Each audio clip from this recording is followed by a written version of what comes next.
জাতীয় সংসদে জামাত ইসলামীর পারফরমেন্সই সেরা। জামাতের এমপিরা এখন পর্যন্ত এগিয়ে আছেন।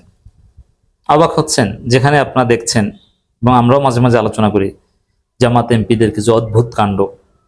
তারা সেই ফুটা টুটা নিয়ে অশ্লীল উদাহরণ দেন এবং জামাত এমপির বক্তব্য এক্সপান্সড হয়।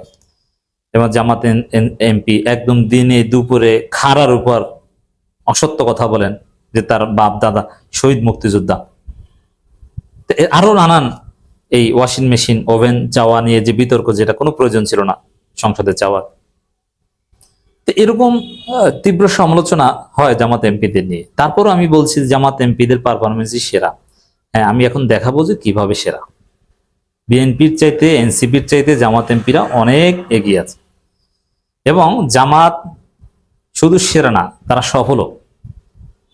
সংসদকে চাপ দিয়ে দাবি আদায় করার ক্ষেত্রেও জামাতেই এগিয়ে, জামাতেই সফল, এবং অনেক বিরল ঘটনা জামাতে সংসদে ঘটিয়েছে। কিন্তু জামাতের সমস্যা হচ্ছে যে মিডিয়া নাই। তাদের মিডিয়ার প্রচার প্রচারণা অত্যন্ত দুর্বল। মিডিয়া উইং ভালো করছে, বাট অধিকাংশ মেইন স্ট্রিম মিডিয়া বা ওভারঅল যে মিডিয়া পাওয়ার, এটা তো বেশিরভাগই বিএনপির দখলে। বিএনপি সব দখল করেছে। আমার দেশ নয় দিগন্ত সংগ্রামবাদী বিএনপি সব দখল করেছে। আমার দেশের মধ্যে বিএনপি পন্থী আছে, বাট একদম পিওর জামাতকে সার্ভিস দেয় নয় দিগন্ত আর সংগ্রাম, আর কেউ দেয় না। সব বিএনপির দখলে, যার ফলে জামাতের এমপিদের যে এই অসাধারণ পারফরমেন্স, এটা তুলে ধরা হয় না। আর বিএনপির যে দুর্বলতা, এমনকি এনসিপির যে দুর্বলতা, এটা তুলে দেওয়া হয় না, তুলে ধরা হয় না। জামাতকে বরং ডিমোরালাইজ করা হয়, তাদেরকে দুর্বল, আনস্মার্ট হিসেবে দেখানো হয়। এবং বিএনপি বা অনেক সময় দেখা যায় যে বিরোধী দলের মধ্যে আবার এনসিপি কে জামাতের চাইতে হাইলাইট করা হয়, যে দেখেন জামাতের যেহেতু এনসিপির ছেলেরা ভালো করে, কিন্তু আসলে এগুলো সব চাপাবাজি। আমি দেখাবো। তো প্রথমে বলে নিই যে জামাত এমপিদের পারফরমেন্স সবচাইতে ভালো। ইট ডাজন্ট মিন দ্যাট সব ঠিক আছে না। জামাতের মধ্যে অনেক ত্রুটি বিচ্যুতি আছে, সাদা কাপড়ে দাগ লাগলে বোঝা যায়, এজন্য এটা দৃষ্টিগোচর হয়। আমরা সমালোচনা করব। জামাতের এমপিরা উল্টাপাল্টা সামনে কিছু বলে অবশ্যই আমরা সমালোচনা করব। জামাতের বিভিন্ন পর্যায়ের নেতারা যতই আমাদেরকে ফোন দিয়ে সমালোচনা করতে নিষেধ করেন না কেন, we never care for that. অবশ্যই সমালোচনা করব। যেখানেই ভুল ত্রুটি, যেখানেই সমালোচনার কাজ করবেন, সেখানেই সমালোচনা করব। কখনোই বাঁচতে পারবেন না। পা ধরলো আপনাদের সমালোচনা, আমরা থামাবো না। কারণ আমাদের কাজ, আমাদের অ্যাক্টিভিজম, আমাদের উত্থান সমালোচনা করার মধ্য দিয়ে। এবং জামাতের সবচেয়ে দুর্বলতা হচ্ছে তাদের সমালোচক নেই। ভালোবেসে তাদের সমালোচনা করবে, ভুল ধরিয়ে দিবে, বা কোনো একটা জামাতের মধ্যে কোনো একটা দুষ্কৃতিকারী বা এরকম কেউ ঢুকে গেলে সামাজিকভাবে মিডিয়ার মাধ্যমে চাপ দিয়ে তাদেরকে সাইজ করবে, এটা নাই। যেমন সে যে বাটপার মাহমুদুল হাসানকে আমি সহ আরো দুই একজন মারাত্মক চাপে রেখেছিলাম, কিন্তু এরকম যদি আমাদের সাথে আরো 10 জন থাকতো, মাহমুদুল হাসানকে আমির জামাত খাট ধরে বের করে দিতে বাধ্য হয়েছেন, কিন্তু আমাদের সমালোচনা জবাব দিয়েছেন আমির জামাতের পক্ষ থেকে বা নানান জায়গা থেকে, জামাতের ফরেন উইং থেকে জবাব দেওয়া হয়েছে যে না ঠিক আছে, তোমাদের কনসার্নকে স্বাগত জানাই, কিন্তু আসলে বিষয়টা এরকম না, অমুক তমুক হ্যাংতাং বুঝিয়ে দেওয়া হয়েছে আমাদের।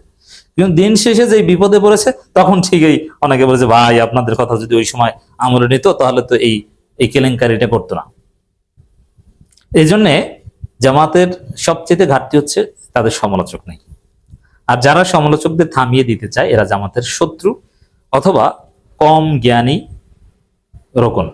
তাদের এলেম নাই, পলিটিক্যাল এলেম নাই, যে জামাতকে কোথায় নিতে হবে, কিভাবে জামাতকে ক্ষমতা যোগ্য করতে হবে, ক্ষমতায় নিতে হবে, টিকে থাকার মতো যোগ্য করতে হবে, রাষ্ট্র কিভাবে ফাংশন করে, রাষ্ট্র কি, পলিটিক্যাল পার্টি কি, কিভাবে এই ইউরোপিয়ান ন্যাশন স্টেট কাঠামোতে এই লিবারাল ডেমোক্রেসির মধ্যে টিকতে হয়, এই বিষয়ে তাদের এলেম নাই। হোয়াট এভার,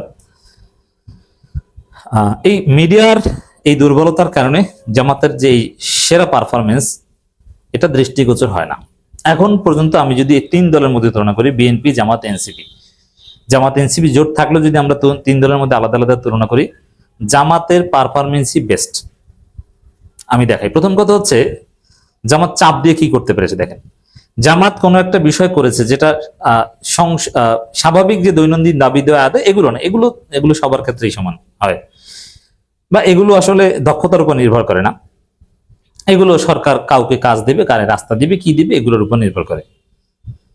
এটা দক্ষতার বিষয় না, কিন্তু দক্ষতার বিষয়। জামাত যেটা জামাতের পারফরমেন্সের উপর নির্ভর করে। আমি কয়েকটা বিষয় দেখি, বিএনপি কি করতে পেরেছে, জামাতের কোনো ক্ষতি বা জামাতের বিরুদ্ধে কিছু কিছু করতে পেরেছে, জামাতরে কোনো বেকায়দায় ফেলতে পেরেছে, পার্লামেন্টে বক্তব্য দিয়ে জামাতকে পিছু হটাতে, ক্ষমা চাইতে, এরকম কিছু করতে পেরেছে? কিচ্ছু পারেনি। আর জামাত কি করেছে আমি দেখাই, পারফরমেন্স কেন সেরা। আসেন ইসলামী ব্যাংক নিয়ে, ইসলামী ব্যাংক নিয়ে আলোচনা করেছে। আলোচনায় দিন শেষে কি হয়েছে, আলোচনার ফলাফলে যাই হোক, পুরো জাতি জেনেছে সালাউদ্দিন আহমেদ মিথ্যে কথা বলেছে, এবং দিন শেষে এইসব মিথ্যাচারে ধরা খেয়ে দাবি মেনে নিতে বাধ্য হয়েছে জামাতপন্থীদের। জামাত পার্লামেন্টে যে দাবি করেছিল সেই দাবি কিন্তু গৃহীত হয়েছে, বাংলাদেশ ব্যাংক মেনে নিয়েছে, চেয়ারম্যানকে সরিয়ে দিয়েছে। তো এইভাবে জামাত চিল্লাচিল্লি করে দাবি আদায় করতে পেরেছে, এটা আর কে পেরেছে?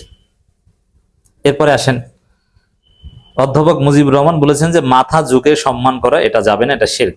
সাথে সাথে 2 দিনের মধ্যে সেটা কার্যকর হয়েছে, জামাত এমপি বলে আদায় করতে পেরেছে। এরপরে জামাত বলেছে হয়েছে। এক্সপান্সের হিসাব যদি দেখেন, আমার কাছে ফিগারটা এখন মধ্যে ক্লিয়ার আসেনি, তবে আনুমানিক হিসাব পেয়েছি। বিএনপি নেতারা ভুলভাল বক্তব্য দিয়ে বিএনপির প্রচুর বক্তব্য এক্সপান্স হয়েছে, জামাতের খুব কম বক্তব্য এক্সপান্স হয়েছে। সম্ভবত 27টা এবং 4টার মতো, যে বিএনপির 27টা বক্তব্য এক্সপান্স হয়েছে আর জামাতের 4টা। নোটিশ খাওয়ার কথা যদি বলেন, প্রায় 29 বার নোটিশ খেয়েছে এনসিপি এমপিরা, যে মাননীয় সংসদ সদস্য এটা এরকম না, এটা এরকম, আপনি ঠিক হয়ে যান, এটা এরকম না, এরকম সংশোধন খেয়েছে। বিএনপির এমপিরা যে মাননীয়, যেটা পয়েন্ট অফ অর্ডার না সেটা পয়েন্ট অফ অর্ডারে নিয়ে এসেছে, এটা এরকম না, এটা এটা এরকম বলা ঠিক হয়নি। এই যে নোটিশ, জাস্ট এক্সপান্স না, এরকম সতর্কবার্তা। এনসিপি 29 বার নোটিশ খেয়েছে, জামাত মাত্র 3 বার নোটিশ খেয়েছে। এনসিপি মানে বিএনপি এরকম নোটিশ খেয়েছে 50+ বার, আর জামাত তো মাত্র অল্প। এখন যদি এইভাবে মার্কিং করে পরীক্ষার খাতার মতো মার্ক দেওয়া হতো, তাহলে জামাত 80+, এবং প্রপোর্শন যদি হিসাব করা হতো পার্সেন্টেজ, বিএনপি 40-50, এরকম, এর চাইতে বেশি নাম্বার পেত না।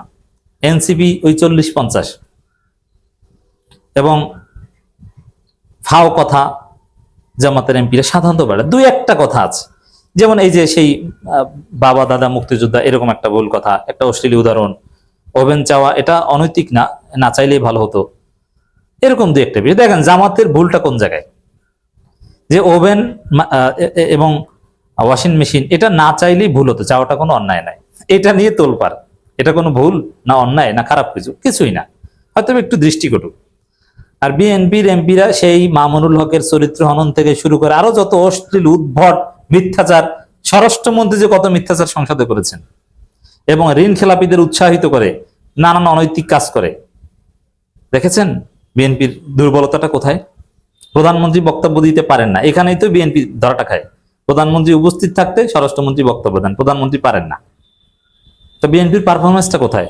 আর ডাক্তার শফিকুর রহমান পারফরমেন্স দেখেছেন? না দেখে যে উপস্থিত ভাবে দাঁড়িয়ে যান, বক্তব্য দেন এবং পরিস্থিতি শান্ত করেন। মামুনুল হকের বিষয়টা নিয়ে যে উত্তেজনা হয়েছিল, সেখানে পুরো বিএনপির বক্তব্য এক্সপান্স করা হয়েছে, এমনকি জামাত যেটা বলেছে সেটা এস্টাবলিশড। স্পিকারের বক্তব্যই শেষ পর্যন্ত জামাতের চাপে স্পিকার নিজে এক্সপান্স করেছে। বুঝতে পেরেছেন জামাত কি পারে, পারফরমেন্স কি?